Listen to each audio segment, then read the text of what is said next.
saya akan melihat kelelawar dalam jarak dekat. Ternyata pohon-pohon besar adalah rumah mereka. Inilah penampakan keluarga besar kelelawar raksasa di Aceh. Kelelawar ini berada di Kampung Cadme, Nisam, Aceh Utara.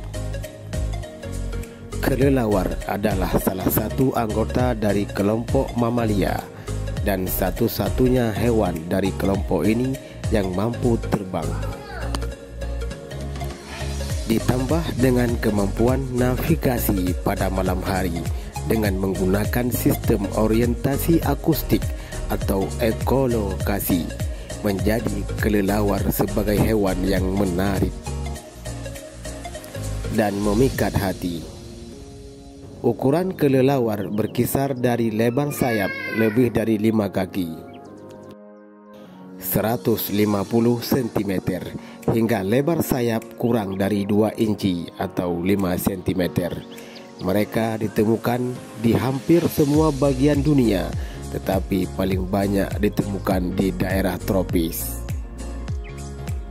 Tubuh kelelawar berbentuk seperti tikus dan biasanya ditutupi dengan bulu halus. Wajahnya sangat bervariasi dari satu spesies ke spesies lainnya. Kebanyakan spesies memiliki pelengkap kompleks pada moncong dan tonjolan atau telinga palsu di depan telinga asli. Telinganya sendiri seringkali sangat besar dan berbelit-belit. Struktur wajah ini adalah bagian dari alat sensorik yang memancarkan dan menerima getaran suara. Beberapa jenis kelelawar suka menyendiri, hidup di goa, di celah di pohon berlubang atau di loteng-loteng rumah manusia.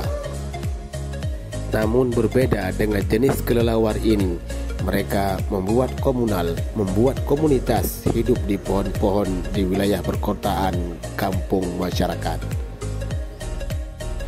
Kelelawar hidupnya bersifat bermasyarakat. Mereka hidup secara komunal dengan ribuan atau bahkan jutaan kelelawar bertengger di pohon-pohon atau di dalam goa atau di dahan-dahan di bagian-bagian pohon di hutan-hutan.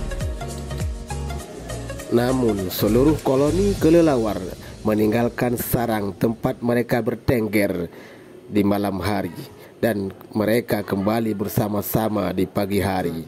Di malam hari mereka mengumpulkan banyak makanan untuk mereka nikmati sampai di pagi hari.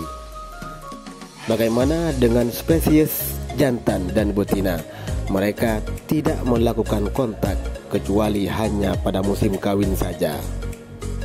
Setiap spesies betina hanya memiliki satu anak saja yang mereka lahirkan di musim panas.